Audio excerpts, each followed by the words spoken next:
Hey everyone, and welcome back to Mindful Codex. If you're ready for a conversation that's equal parts fascinating and important, you're in the right place. Don't forget to hit that subscribe to join our community of curious minds. All right, let's talk about something you've probably heard about but maybe never fully understood. I want you to picture two graphs. Graph number 1, male sexual pleasure. The line is high, consistently reaching its peak. Let's call it Mount Everest. Graph number 2, female sexual pleasure. The line is, well, it's more of a rolling hill. Sometimes it reaches a nice summit, but a shocking number of times it just doesn't. We're talking about the orgasm gap. The fact that in heterosexual relationships, studies consistently show about 90% of men usually orgasm, but only about 50 to 60% of women do. Why? Is there a biological conspiracy? Are women just more complicated? Spoiler alert, no. The answer isn't in our biology, it's in our psychology, our culture, and our media, and today we're going to break it down. Part 1. The blueprint, what we're taught. From a young age, we're given a silent script for how sex is supposed to go, and this script is heavily influenced by movies, TV, and porn. The Hollywood script. How does sex usually end in a mainstream movie? The man climaxes, often with a dramatic groan, and then it's over. Roll credits. The woman's pleasure is often a mysterious side quest, not the main objective. The message? Sex is over when the man is done. The porn script. Mainstream porn is often created through a male lens with a male finish line. It focuses heavily on penetration, P and V, as the be-all and end-all of sex. The woman's orgasm, if shown, is often theatrical and caused solely by penetration. So, from the very beginning, we're set up with a flawed map. We're taught that sex is a straight path from point A, kissing, to point B, penetration, to point C, male orgasm. The problem is, for the vast majority of women, that map is leading them to a dead end. Part 2. The biological reality versus the cultural myth. Let's get our facts straight. Biologically, the primary organ for female orgasm is the clitoris. Its sole purpose is pleasure. And here's the kicker.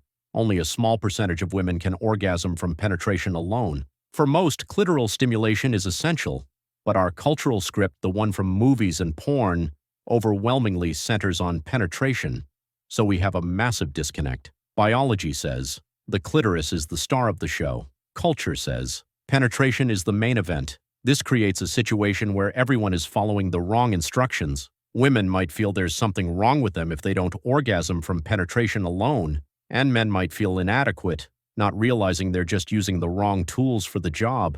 It's like trying to start a car with a spoon instead of a key and then blaming the car. Part 3. The psychology of pleasure. It's all in your head, and that's okay. Female arousal is often more responsive and context-dependent. It's not just a physical button you press. It's a whole system that needs the right conditions to boot up. The mental load. It's hard to lose yourself in pleasure when your brain is running a to-do list. Did I lock the door? Did I send that work email? Is my stomach looking jiggly in this position? For many women, the biggest obstacle to orgasm isn't physical technique. It's the inability to shut off the anxious, self-critical part of the brain, the pressure to perform. The media script also teaches women to look a certain way during sex, to be performative, to sound and act like a porn star. This faking, often done to protect a partner's ego, creates a vicious cycle. If you're faking it, your partner thinks they're doing great and will keep doing the thing that isn't working. Your action plan, closing the gap together. So how do we rewrite this script? How do we move from a pleasure gap to a pleasure partnership? 1. Redefine the end goal. The goal of sex should not be orgasm. That sounds crazy, right? But hear me out. When orgasm becomes the sole objective, it creates performance anxiety for everyone. The new goal should be mutual pleasure and connection. Take the pressure off. Focus on enjoyment, exploration, and sensation. Ironically, when you take the pressure off orgasm, it's much more likely to happen. 2. Expand the definition of sex. Sex is not a linear journey from kissing to penetration. Tear up that old map. Sex is a whole universe of activities. Massage, kissing, oral sex, manual stimulation, using toys, and yes, penetration. When you see all these things as equally valid parts of sex, you stop treating foreplay as just the appetizer and start treating it as the main course for many women. 3. Communication is the ultimate aphrodisiac. This is the most important step. We have to talk about it. Partners create a safe, non-judgmental space to explore. Use I statements. I really love it when you, or it feels amazing when you touch me here, a little softer, harder, faster. Ladies, your partner is not a mind reader. Guys, please don't take feedback as criticism. See it as a valuable cheat sheet to helping your partner feel amazing. 4. Become a student of your partner's body and your own. Self-exploration is key. How can you guide someone else if you don't know the map yourself?